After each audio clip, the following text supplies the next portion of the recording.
Thank once again Professor Nordhaus for his insightful keynote speech. I think the message to global policymakers is clear and leaves no doubt.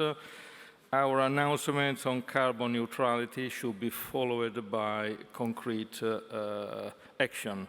And I see the similarity to the issue of global corporate taxation. International financial institutions have been at the forefront on the global climate action. They play a crucial role in stimulating the policy debate, suggesting policies, coordinating efforts by EMDEs and other international institutions. Today, they will contribute to frame and animate our discussion on climate change and on policies for a just transition and sustainable recovery. Over the past few months, the staff of the fund and of the bank have been working alongside Italian colleagues to underpin the conference with solid analysis and policy proposals. In particular, the IMF staff coordinated a group of experts which focused on global climate policies. As I said in my introduction earlier, the transformation of our economies and societies calls for the adoption of a comprehensive policy mix, including a package of public investment and policies for a just transition. Strategic green investments, specific market-based mechanisms, including carbon pricing instruments to incentivize low-carbon production and consumption, effective measures to mitigate the adverse impact of the transition on vulnerable groups should all be key pillars of this strategy. Kristalina will guide us through this topic. In doing so, she may also add something on tax policies and climate change. On this crucial, yet still very sensitive issue, we hosted together a G20 high-level tax symposium on tax policy and climate change a couple of days ago, where we discussed the effectiveness of tax policy in tackling climate change while mitigating economic and social costs of the transition borne by citizens and businesses. Alongside, World Bank colleagues coordinated a working group focusing on supporting the climate transition in emerging markets and developing economies. The global transition will be successful, fair, and just if all countries participate. International financial institutions, multilateral, regional, national, and other development banks have a key role to play in supporting climate action in vulnerable contexts. The World Bank is increasingly called to take the leadership in enhancing coordination among multilateral development banks in order to accelerate the full alignment of their operation with the Paris Agreement, as well as to maximize the collective impact of their action. MDBs play a crucial role in providing financial and technical resources to pursue a global, sustainable, and resilient recovery. Most importantly, such institutions are critical to leverage private finance while supporting the creation of a credible pipeline of investment projects for mitigation, adaptation, and resilience. This is essential to catalyze innovation and create an investment-friendly environment in vulnerable contexts. In light of this, I look forward to hear more from David about the joint MDB proposals aimed at supporting countries in the preparation and implementation of long-term, low greenhouse gas emission development strategies and at tackling barriers to larger-scale private investment in climate projects. Kristalina, you have the floor now. Thank you. Thank you very much, and good morning to everyone. I could not be more grateful to the Italian presidency for bringing us together today and starting us with Professor Nordhaus' presentation. For the benefit of full disclosure, I am a trained environmental economist. I have been studying your research, and I think it will show in what I have to say right now. So where do we start? We have to keep global temperatures below rising 1.5 to 2% level. To get to that point, we have to cut global emissions by 1/4 to 1/2 over the next decade. Based on our historical experience, as we saw in the slides, this may seem an impossible target, but it is one we ought to and we can achieve with public support, technological breakthroughs, and yes, the right policies. Our miserable performance so far has given ground to an interesting joke. How can we achieve sustainability and protect our climate? And the answer is there are two ways to do that. One is realistic and the other one is fantastic. The realistic way is extraterrestrials come from space, they take over our affairs, they do it. And the fantastic is we people, we do it ourselves. So your job as a presidency is to make the fantastic realistic. And we are here to help you do so. Why I think there is a pathway forward. First, because public awareness has gone up significantly. Recent global poll tells us that majority of people surveyed consider climate change a global emergency, with the level of concern highest in small island and developing states and in high-income countries at 74% and 72% accordingly, and well above 50% of people in middle-income and least developed countries also believe this is the case, 62% and 58%.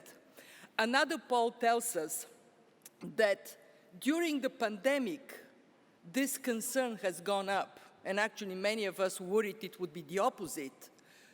But actually people saw the pandemic as a reminder that we need to step up climate action. 43% of people surveyed recently said, we are more concerned now. Only 7% said we are less concerned. We also have seen during the pandemic the response of science being so powerful. We got vaccines in record times. We saw the response of policymakers being unprecedented in terms of fiscal and monetary policy action. And it is in this context staff from several institutions came together and we worked on key policy priorities to cut emissions in line with the Paris Agreement. And actually, I agree with Professor Nordhaus. It has to go beyond the Paris Agreement if we were to protect ourselves from being literally, basically being literally cooked. So, first priority, and I would echo what we just heard, make market signals work for the new climate economy, not against it. As politically challenging this may be, the world needs to get rid of all forms of fossil fuel subsidies. And if we define them broadly, not only direct subsidies, but also undercharging for supplies, environmental and health costs, they are equivalent to more than $5 trillion annually. And we are coming up with new research that would present the exact composition of these subsidies. And obviously, key is what we just heard from Professor Nordhaus, to put a robust price on carbon, as we actually discussed also at the tax symposium. To create that critical signal to redirect private investment and innovation to clean technology, to incentivize energy efficiency. And our research is very clear. We simply cannot reach our goal of 1.5 to 2 degrees Celsius without carbon price. And this signal needs to be predictably getting stronger, reaching by 2030 an average global price of $75 a ton. way up from where we are. And actually, Professor Nordhaus, a little piece of good news. With increased coverage from 18 to 23% of carbon emissions that are priced, it went from $2 a ton to $3 a ton. Now, we can say, hooray, 50% higher, or we can say, well, that is 25 times lower than it should be by 2030.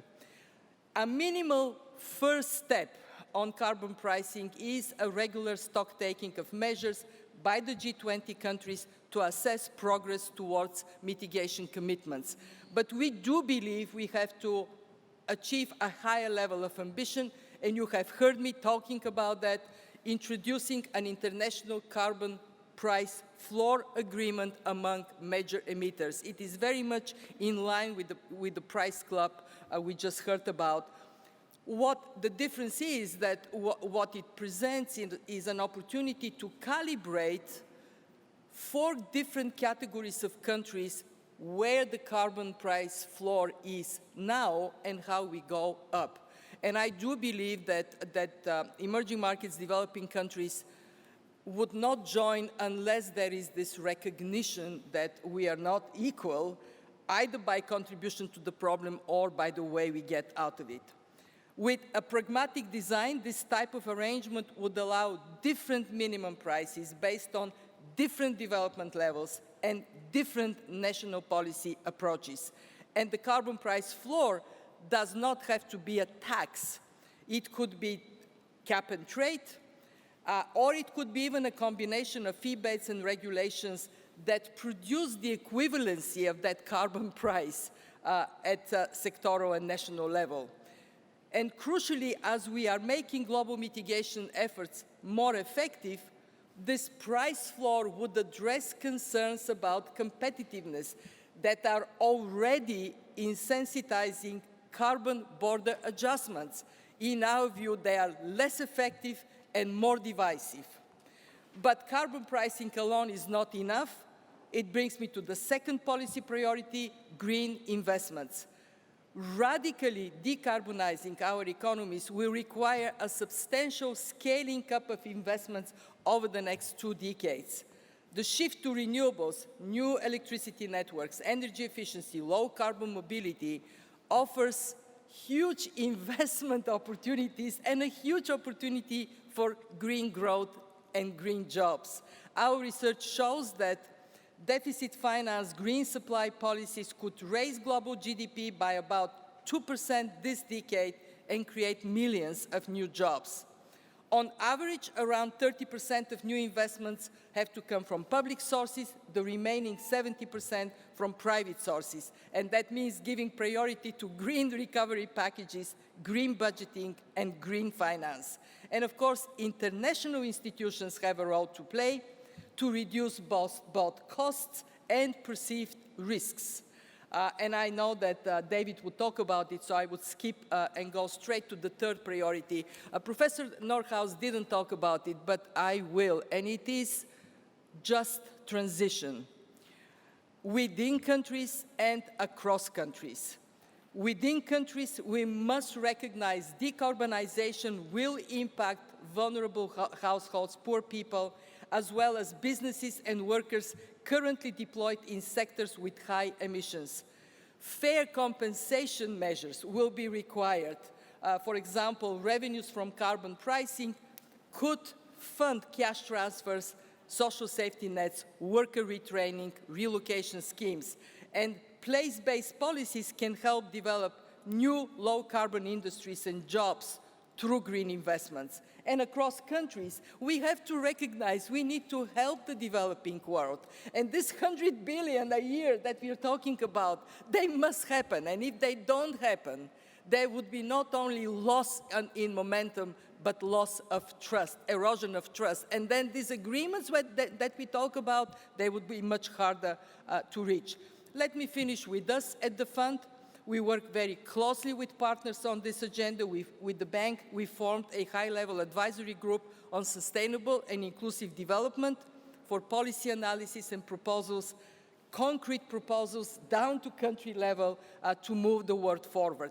We are putting climate at the heart of our work, from country, regional, and global economic surveillance to capacity building to helping small island states with fiscal strategies that build resilience. Our board gave us a hand to cover climate in Article 4 and financial sector assessment programs. We would do it, mitigation for large emitters, adaptation for vulnerable countries, and of course transition for countries with high carbon intensity economies. And earlier this year, we launched the new climate change indicator dashboard. We very much embrace the data gap initiative because good data lead to good policies. Now, beyond surveillance, you would say, put your money where your mouth is. And what we are now working on is considering with our membership whether the 650 billion of special drawing rights can give us an opportunity to move more financing in the right direction. We are exploring the creation of resilience and sustainability trust to support resilient and sustainable growth in the post-pandemic period, including resilience to climate change, lending at cheaper rates and longer maturities to provide fiscal space for countries to undertake green reforms and policies. And it could, especially for benefit low-income countries, poorer and vulnerable middle-income countries. And I look forward to discussing this with you. Leonardo da Vinci, since you talk about Venice, Leonardo da Vinci, who worked in Venice, said, "I have been impressed with the urgency of doing. Knowing is not enough. We must apply. Being willing is not enough. We must do." And I think today, hopefully, we get this sense of, yes, we can. And prove Professor Nordhaus' graph wrong, because it is going to turn the way you describe it, it should.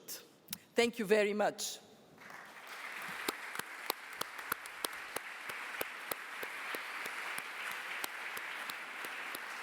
Thank you, Kristalina. Now, David. Thank you very much, Daniela, and thank you, Ignacio, for the opening remarks, and to both of you for hosting. Thank you also to Professor Nordhaus for laying the stage, and Kristalina for those very interesting remarks.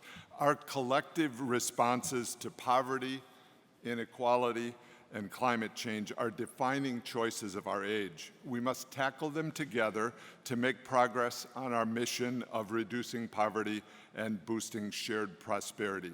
The COVID-19 pandemic and economic losses have been devastating. We're providing maximum support to developing economies to respond to the crisis, and we're also working to help them recover in ways that will be sustainable, greener, and more prosperous.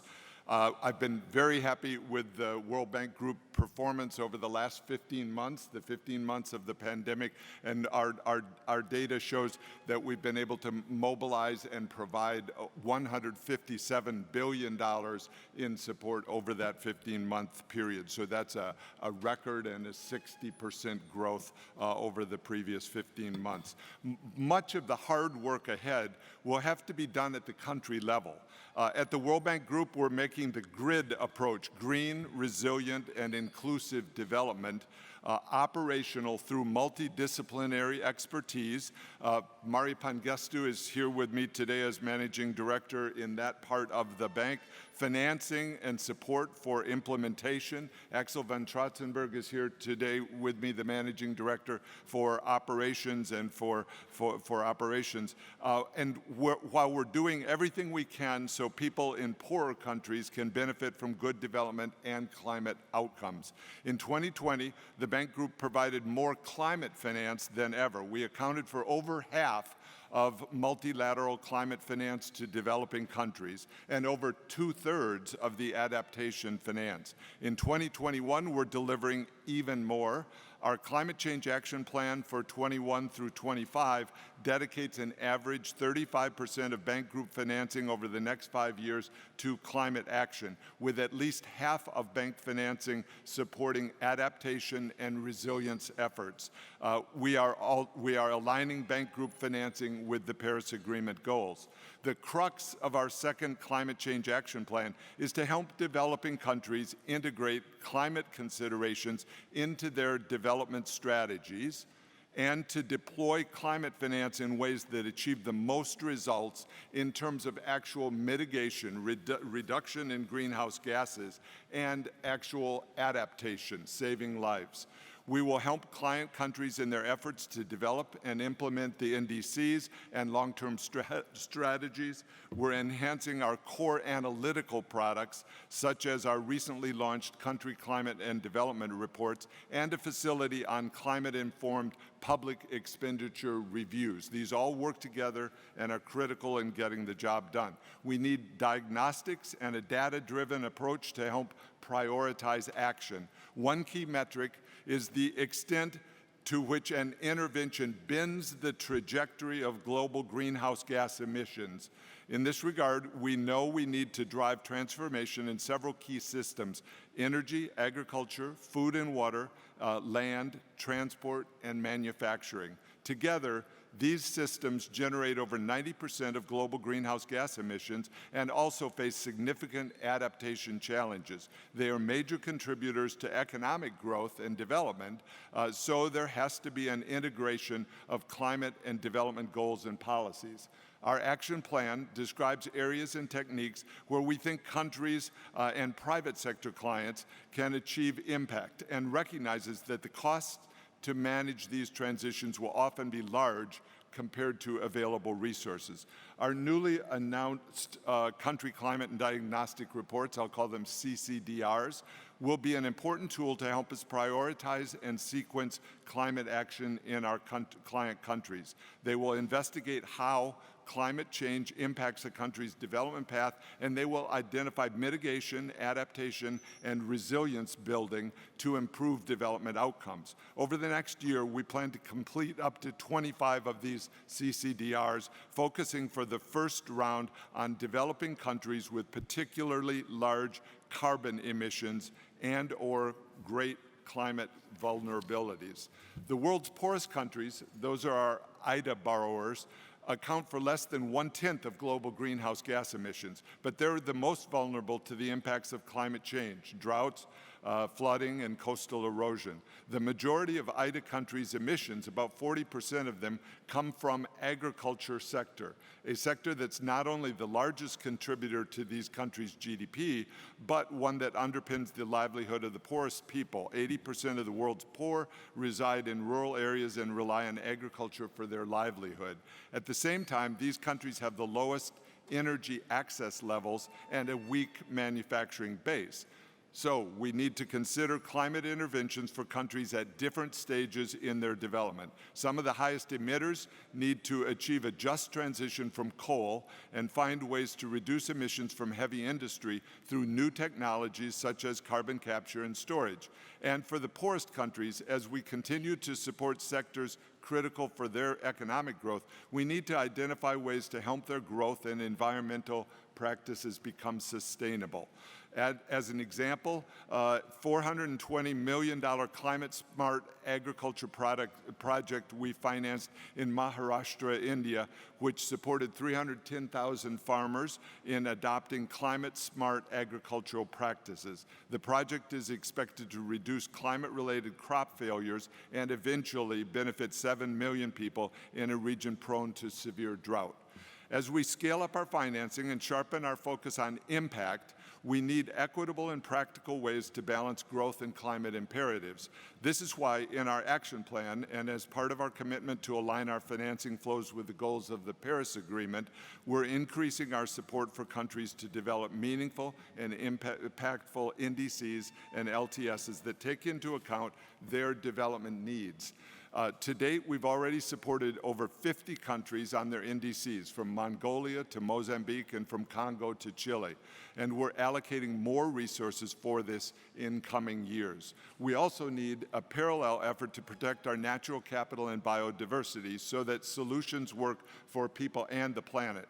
Nature offers some of the best solutions to the climate crisis. Mangrove forests, for example, help sequester carbon and avoid over $80 billion a year in losses from coastal flooding. As climate change and desertification threaten livelihoods across the Sahel, the World Bank plans to invest over $5 billion over the next 5 years to help restore degraded landscapes and improve agricultural productivity in 11 countries on an expanse that stretches from Senegal to Djibouti. As a global community, we need to be willing to address some of the most challenging climate problems.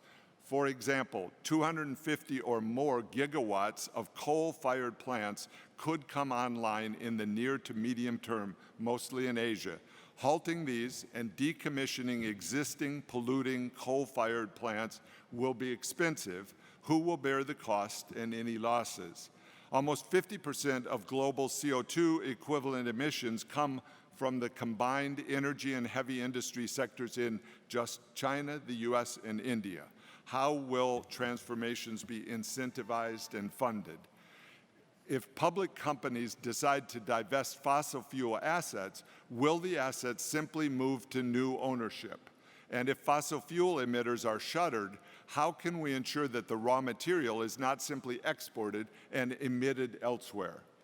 As the world works to develop low-carbon energy sources that are reliable, easily stored and deployed commercially and at scale, how do we support the poorest countries in achieving their energy access goals and SDG 7 for electricity access? And how can we mobilize and incentivize the private sector to engage in providing global public goods, for example, foregoing coal, or adaptation whose costs are incurred upfront, but whose benefits accrue over time? As I discussed in detail on Friday at our events, a key problem and challenge is how to change incentives in taxes and subsidies. Both Professor Nordhaus and Kristalina mentioned this. It's core. Carbon taxes and reduced subsidies have emerged as the most impactful explicit carbon pricing instrument, but this will require political will and consensus. Both the private and public sectors have important roles to play in providing answers. We need to tackle the low-hanging fruit, such as investing in climate-smart agriculture and livestock, better regulation for high-emitting second-hand vehicles, fleet management, investing in energy efficiency, among others, and supporting the enabling environment for bold ideas. Technological improvements, including energy efficiency, battery storage, hydrogen, nuclear developments, carbon storage, and decarbonization techniques will be important determinants for low-carbon transitions around the world. IFC and MEGA are mobilizing private sector financing and helping companies lower their emissions. A recent example is IFC's financing of one of the largest gas flaring reduction projects in the world in Iraq, where we mobilized 8 international banks to finance the world's first green loan dedicated to gas flaring reduction.